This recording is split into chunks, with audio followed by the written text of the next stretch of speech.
ಚಾರ್ಟ್ನ ಜಾಸ್ತಿ ಆಗೈತೆ ಸರ್. ಇನ್ನು ಇದನ್ನು ರಿಪೇರಿ ಮಾಡೋಕೆ ಅವ್ರಿಗೆ ಟೈಮ್ ಇಲ್ಲ ಐತೆ ಅಂತ ಅಲ್ಲ, ಡೆಫಿನೆಟ್ಲಿ ಅದಕ್ಕೆ ನಾನು ಹೇಳುವಂಥದ್ದು ಸರ್ಕಾರದಲ್ಲಿ ಕಚ್ಚಾಟ ಇದನ್ನು ಹೇಳೋದು, ಅವ್ರ ಮೇಲೆ ಬಂದಂಥ ಭ್ರಷ್ಟಾಚಾರ ಹಣ ಮೂಢ ಹಗರಣ ಇರ್ಬೋದು, ಆಮೇಲೆ ST ಕಾರ್ಪೊರೇಷನದ್ದು ಹಗರಣ ಇರ್ಬೋದು, ಅದಕ್ಕೆ ಉತ್ತರ ಕೊಡೋದ್ರಲ್ಲೇ ಅವರು ಪೂರ್ತಿ ತಮ್ಮ ಶಕ್ತಿಯನ್ನು ವ್ಯಯ ಮಾಡ್ತಾ ಇದ್ದಾರೆ.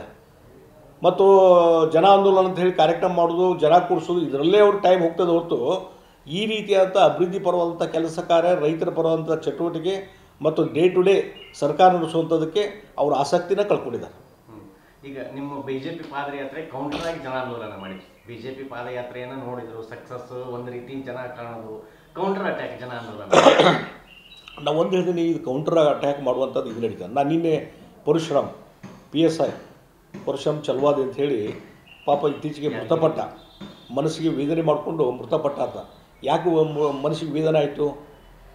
ಅಲ್ಲಿ ಶಾಸಕರು ಹಣ ಕೇಳಿದರು, ಮತ್ತೊಂದು ಕೇಳಿದರು, ಹಣ ಇಸ್ಕೊಂಡಿದ್ದಾರೆ. ಅವ್ರು ನಿನ್ನೆ ಅವ್ರ ಮನೆಗೆ ಹೋಗಿದ್ದೆ ನಾನು.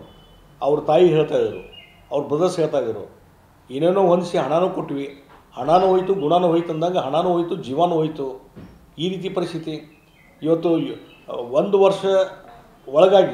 ವರ್ಷ ಒಳಗಾಗಿ ಟ್ರಾನ್ಸ್ಫರ್ ಮಾಡಬಾರ್ದಂತಿದೆ, ಟ್ರಾನ್ಸ್ಫರ್ ಮಾಡ್ತಾರೆ. ಮತ್ತು ಎಲ್ಲಿ ಪೋಸ್ಟಿಂಗ್ ಆಗಿದೆಯಲ್ಲ ಆ ಪೋಸ್ಟಿಂಗ್ ಆದಲ್ಲಿ SP ಆಫೀಸ್ನಲ್ಲಿ ಕೆಲಸ ಮಾಡಲಿಕ್ಕೆ ಅಲ್ಲಿನೂ ಅಲೋ ಮಾಡೋದಿಲ್ಲ. ಹೀಗಾಗಿ ಇದನ್ನೆಲ್ಲ ನೋಡಿದಾಗ ಭ್ರಷ್ಟಾಚಾರ ಎಷ್ಟು ಮಿತಿಮೀರಿ ಹೋಗ್ತಾ ಇದೆ ಅನ್ನುವಂಥದ್ದು ಇದೊಂದು ಉದಾಹರಣೆ ಅನ್ನುವಂಥದ್ದನ್ನು ಈ ಸಂದರ್ಭದಲ್ಲಿ ನಾನು ಹೇಳಬಯಸಿದ್ದೇನೆ.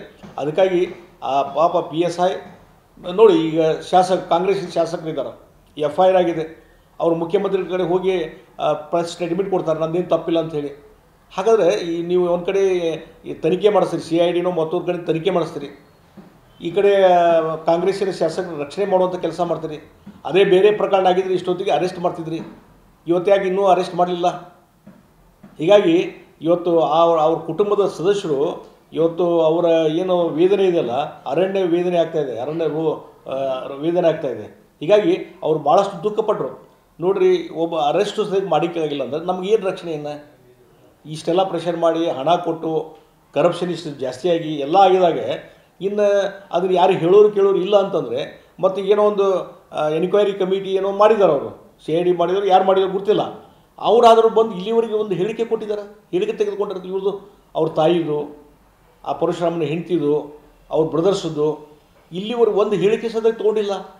ಇದು ನೋಡಿದರೆ ಸರ್ಕಾರ ಕಣ್ಣು ಮುಚ್ಚಿ ಕುಂತದಂತ ಅರ್ಥ ಆಗ್ತದೆ. ಮತ್ತು ಇದನ್ನು ಯಾರು ಭ್ರಷ್ಟಾಚಾರ ಮಾಡ್ತಿದ್ದಾರೆ ಅವ್ರ ರಕ್ಷಣೆ ಮಾಡುವಂಥ ಕೆಲಸ ಈ ಸರ್ಕಾರದಲ್ಲಿ ಆಗ್ತದೆ. ನಿಜವಾಗಿ ನಿಮ್ಗೆ ತಾಕತ್ತಿದ್ರೆ ಮೊದಲು ಅರೆಸ್ಟ್ ಮಾಡಿರಿ, ಯಾರು ಆರೋಪ ಇದ್ದಾರಲ್ಲ ಅವ್ರು ಅರೆಸ್ಟ್ ಮಾಡಿರಿ. ಅವರ ಆ ಮನೆತನ ಶಾಪ್ ತಟ್ಟದಂತೀರಿ ಸರ್ ಸರ್ಕಾರ? ಅಲ್ಲ ನೋಡಿ, ನಾವೊಂದು ಈ ರೀತಿ ಅವ್ರ ವೇದನೆ ನೋಡಿದರೆ ಬೇಜಾರಾಗ್ತದೆ. ಒಂದು SC/ST ಸಮುದಾಯದಿಂದ ಬಂದಂಥ ವ್ಯಕ್ತಿ ಮತ್ತು ಭಾಳ ಎಂಥಷ್ಟು ಕೆಲಸ ಮಾಡಿದಂಥ ಆತ ನೋಡಿದಾಗ ಅವ್ರು ಪ್ರಾಮಾಣಿಕವಾಗಿ ಕೆಲಸ ಮಾಡಿದಂಥ ವ್ಯಕ್ತಿ PSI. ಅದನ್ನು ಮುಂದೆ ಭಾಳ ಚಲೋ ಫ್ಯೂಚರ್ ಇತ್ತು ಅಂತ. SC/ST ಬರೀ SC/ST ಬಗ್ಗೆ ಇವ್ರಿಗೆ ಕಣ್ಣೀರು ಸುರಿಸೋದು ಮಾಡ್ತಾರೆ. ಆದರೆ ಆ SC/ST ಜನಾಂಗದವರಿಗೆ ಅನ್ಯಾಯ ಮಾಡುವಂಥ ಕೆಲಸ ಇವತ್ತು ಈ ಸರ್ಕಾರದಲ್ಲಿ ನಡೀತಾ ಇದೆ.